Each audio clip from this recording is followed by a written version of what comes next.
Bonjour à tous, avec l'aide de Dieu là, Yom Yom du 3 Tishri, Shabbat Tshuva, le Shabbat de Teshuvah, vu qu'il fait partie donc des 10 jours de pénitence, donc des Aseret Yemei Tshuva, lorsque le Rabbi a écrit le Yom Yom en 5704, le 3 Tishri était le Shabbat des 10 jours de pénitence, le lendemain de Rosh Hashanah, c'était Shabbat. Le Rabbi commence en nous disant qu'on commence le Kabbalat Shabbat, non pas avec le Chuneranena, qui est donc le premier psaume qu'on dit avant le Lechadodi en général le vendredi soir, mais on commence avec le 6e psaume qui est Mizmor le David. En général, nous disons 6 psaumes avant de commencer le Lechadodi, et là, on nommait les 5 premiers psaumes, on dit seulement le 6e psaume. En effet, les 5 premiers psaumes correspondent au jour de la semaine qu'on a commencé dimanche, lundi, mardi, etc. Vu que maintenant, on est veille de Shabbat qui était Yom Tov, qui était jour de fête, on ne veut pas mentionner donc les autres jours qui sont liés avec le profane, et on commence donc directement par Mizmor le David.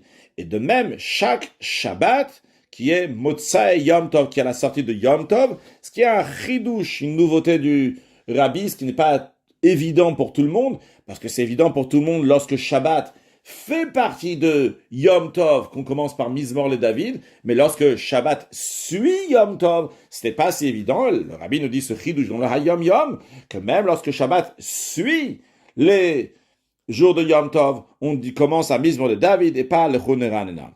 Encore un point, le Rabbi nous dit, quelle est notre coutume en ce qui concerne la Haftara de ce Shabbat, qui est toujours la Haftara de Shuva, Shuva Yisrael, retourne Israël vers l'Éternel ton Dieu. On commence, on dit, depuis Shuva Yisrael jusqu'à Ikash Lubam, des versets qui sont dans le prophète Oshéa. Après, on dit depuis Mikel Kamocha jusqu'à Mimikedem, donc quelques versets du prophète Micha, mais on ne dit pas d'autres versets, contrairement à la coutume Ashkenaz qui rajoute encore d'autres versets du prophète Yoel. Nous, on ne rajoute pas encore d'autres versets. On finit la Haftara de Shabbat Shuva à Mimikedem. Après, le Rabbi nous dit, il faut étudier le Chumash du jour, le Tilim du jour et le Tanya du jour.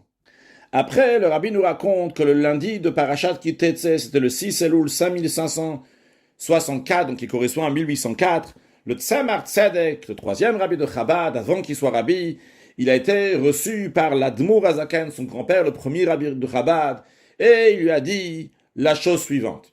Il lui a dit, le Shabbat de la Parashat Tavo en 5538, en 1768, mon maître, mon Rabbi, le Maggid de Mezrich donc, il a donné un enseignement qui commençait par le verset qui dit Veshavta davay elokacha, tu vas retourner jusqu'à l'Éternel ton Dieu.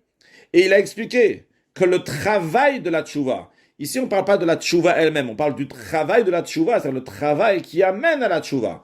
Le travail de la tchouva doit être jusqu'à que Havaye, il va être elokacha. Parce qu'il y a écrit Veshavta adavay elokara. Havaye elokara, on peut traduire par l'Éternel ton Dieu, mais c'est le nom de Havaye, c'est le nom de Elohim.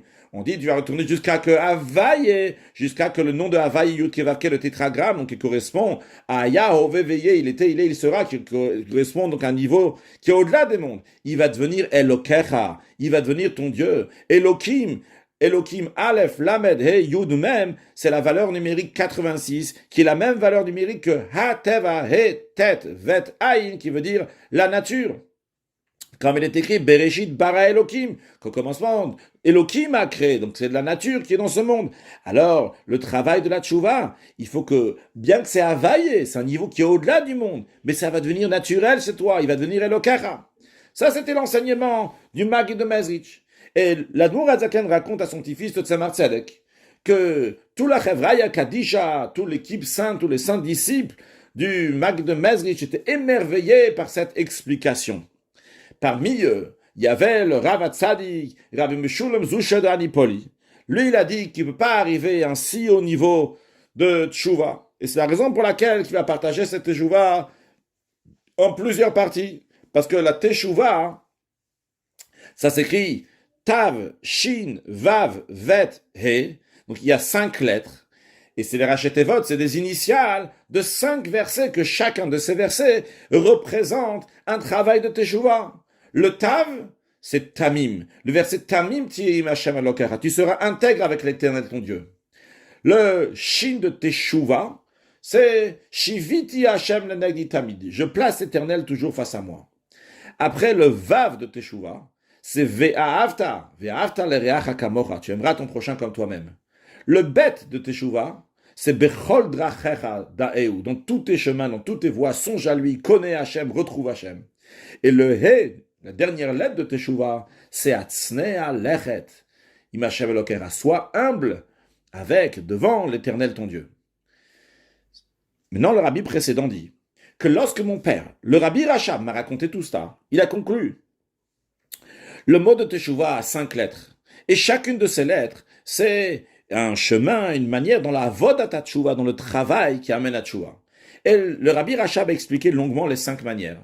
Mais il a dit que toutes ces 5 manières, que d'ailleurs nous allons étudier dans les 5 prochains jours du Hayom Yom, ces 5 manières, chacune de ces manières, tous, comment ils s'expriment du potentiel concret, c'est par le travail de la prière, par avodat atfila.